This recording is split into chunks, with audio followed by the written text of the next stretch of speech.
Welcome to Tamil food masala. இன்றைக்கி நம்ம வீடியோவில் சவுச்சவில் நம்ம குழம்பு எப்படி செய்கிறதுன்னு பார்க்கலாம். இது வந்து ரொம்பவே கிரேவின்னு சொல்ல முடியாது, கொஞ்சம் செமி கிரேவியாக நம்ம பண்ண போகிறோம். நான் ஸ்டவ் மேலே ஒரு கடாய் வச்சுட்டு கடாயில் கொஞ்சம் எண்ணெய் ஆட் பண்ணிக்கிறேன். எண்ணெய் நல்லா சூடு இருந்ததும் கடுகு கொஞ்சம் ஆட் பண்ணிடுறேன். கடுகு நல்லா புரிஞ்சதும் பூண்டு ஒரு 7 பல் எடுத்துக்கிறேன். 3 வெங்காயம் எடுத்து நான் கட் பண்ணி வச்சுருக்கேன். இப்போ இந்த வெங்காயமாக ஆட் பண்ணிடுறேன்.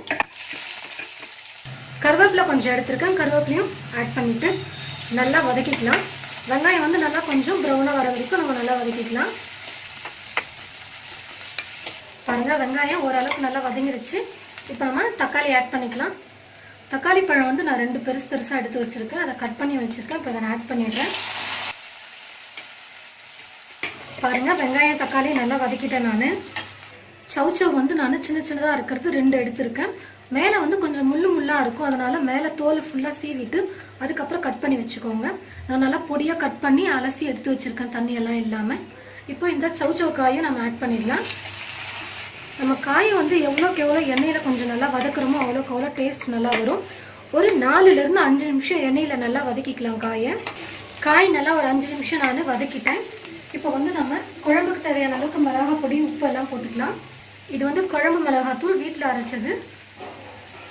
மஞ்சள் பொடி கொஞ்சம் லைட்டாக ஆட் பண்ணிக்கிறேன். குழம்புக்கு தேவையான அளவுக்கு உப்பு ஆட் பண்ணிக்கிறேன். எல்லாத்தையும் சேர்த்து நல்லா மிக்ஸ் பண்ணி விட்டுடலாம். உங்களுடைய வீட்டில் குழம்பு மிளகாத்தூள் இல்லைன்னா நீங்கள் வெறும் மிளகா பொடி, தனியா பொடி இதெல்லாம் ஆட் பண்ணிக்கோங்க. முடிஞ்ச அளவுக்கு கரம் மசாலா கூட ஆட் பண்ணிக்கோங்க. நான் மிளகா பொடியில் எல்லா மசாலாவும் போட்டு நான் அரைச்சதுனால நான் குழம்பு மிளகாத்தூள் மட்டும்தான் ஆட் பண்ணியிருக்கேன், வேறு எதுவும் ஆட் பண்ணலை. 1 நிமிஷம் நல்லா கலக்கி விட்டால் போதும். காய் வேகிறதுக்காக நான் தண்ணி கொஞ்சம் ஆட் பண்ணிக்கிறேன். நான் வந்து ரொம்ப கிரேவியாக செய்ய போகிறதில்ல, செமி கிரேவி போல் செய்ய போகிறேன். காய் வேகணும் இல்லையா, அதனால் நான் வந்து தண்ணி கொஞ்சம் எக்ஸ்ட்ரா ஆட் பண்ணிக்கிறேன். சவுச்சவ் காய் வந்து நல்லா வேகட்டும். பாருங்கள், தண்ணி எவ்வளோ வச்சுருந்தோம் அதெல்லாம் நல்லா வற்றி காயை நல்லா வெந்துடுச்சு.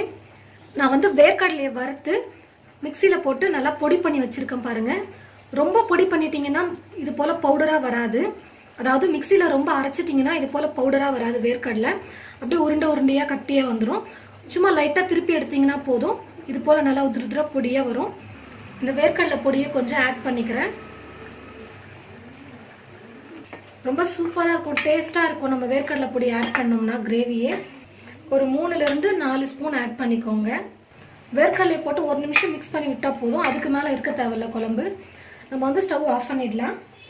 பாருங்கள், ரொம்ப சூப்பராக ரொம்ப கிரேவியாக இல்லாமல் செமி கிரேவியாக நம்ம ரெடி பண்ணிட்டோம் சவுச்சவ் குழம்பு. ரொம்பவே டேஸ்டியாகவும் சூப்பராகவும் இருக்கும். இது போல் ட்ரை பண்ணி பாருங்கள். இந்த வீடியோ உங்களுக்கு பிடிச்சிருந்தா லைக் பண்ணுங்கள். இந்த வீடியோவை மற்றவங்களும் பார்க்கணும்னு நினச்சிங்கன்னா ஷேர் பண்ணுங்கள். மறக்காமல் இந்த சவுச்சவ் கிரேவியை ட்ரை பண்ணி பார்த்துட்டு கமெண்ட் பாக்ஸில் கமெண்ட் பண்ண மறந்துடாதீங்க. இந்த சேனலை சப்ஸ்கிரைப் பண்ணாதவங்க சப்ஸ்கிரைப் பண்ணி வச்சுக்கோங்க. தேங்க்யூ.